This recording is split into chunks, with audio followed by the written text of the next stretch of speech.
Thank you, Emily. Our next speech is going to be from our best man, Mr. Ryan Metz. Thank you, everyone. Kyle. 22 years and finally have a mic. Two sides. Okay, before I begin, Hannah, please place your hand on the table there. Kyle, please place your hand over hers. Now keep them there until I say. It's wonderful to be here with all of you to celebrate Hannah and Kyle's wedding tonight. Hannah, you look absolutely beautiful tonight. That dress is stunning, and it's a wonderful change from the pants you normally wear in this relationship.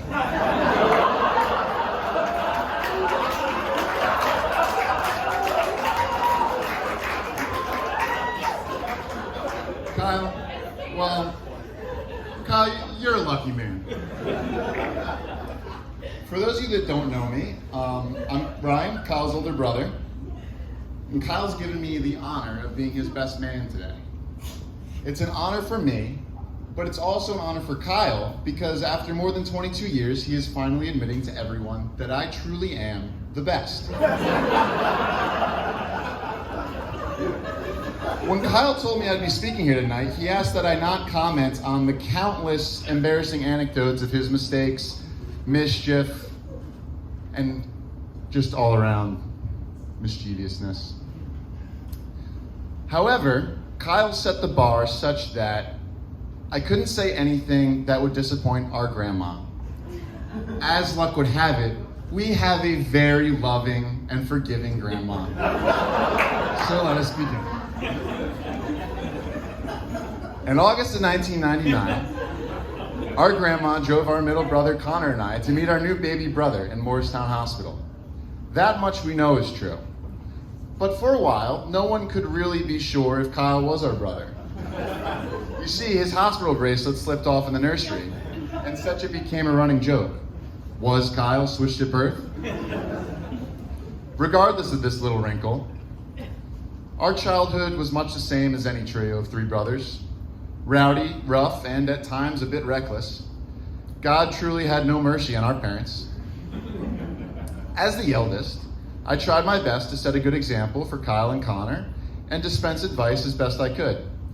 Sometimes they listened, more often they didn't, but we all fell into similar patterns.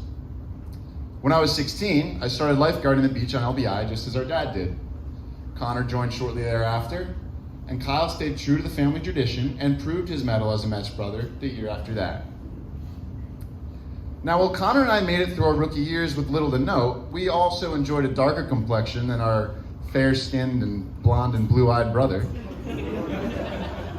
With several years under my belt at this point, I said, Kyle, put the umbrella up, put plenty of sunblock on, and throw a towel over your feet in the morning when the umbrella's shade doesn't cover them.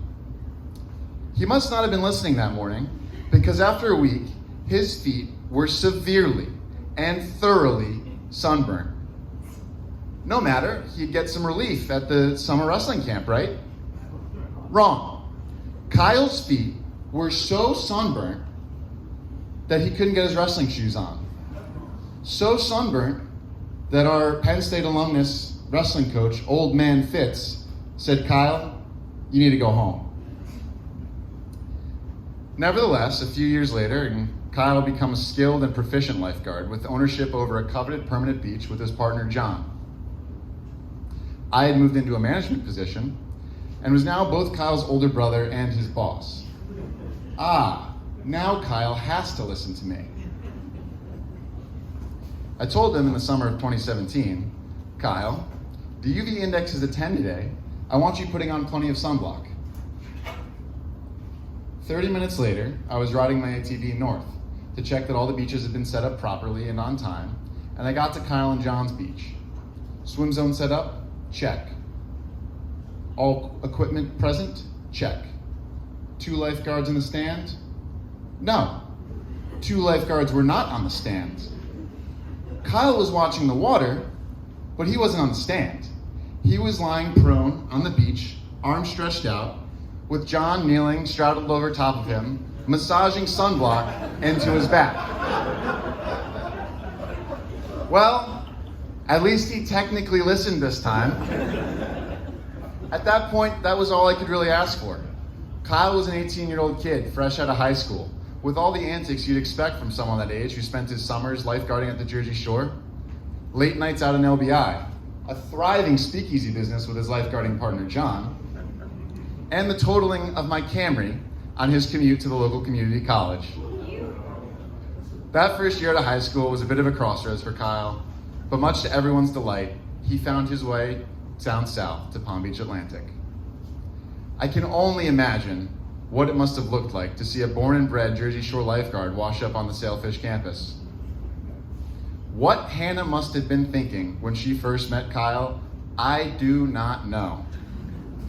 Rolling along the PBA campus on his longboard after just coming back from the store where he bought a pack of Jewel Pods, Kyle was indeed still the young and wild kid that left New Jersey the day he met Hannah.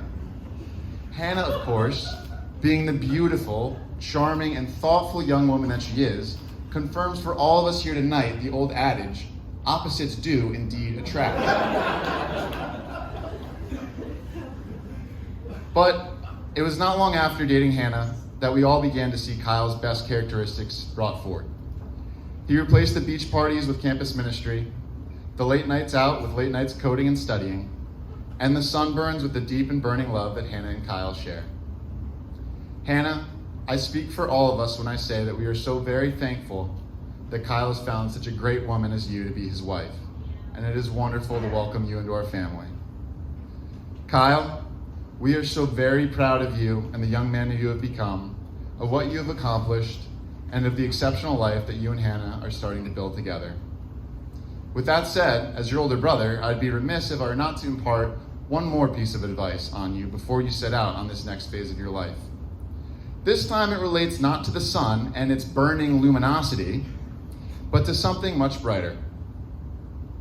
In his commentary on Genesis, Matthew Henry wrote, "Women were created from the rib of man to be beside him, not from his head to top him, nor from his feet to be trampled by him, but from his side to be equal to him, from under his arm to be protected by him, from near to his heart to be loved by him." Kyle, take care of her. I know you will do this not because I have told you as your brother or as your boss, but because of the deep and intrinsic love that you have for her as your wife.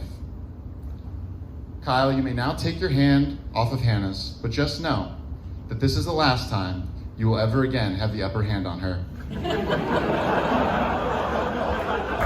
To Kyle and Hannah.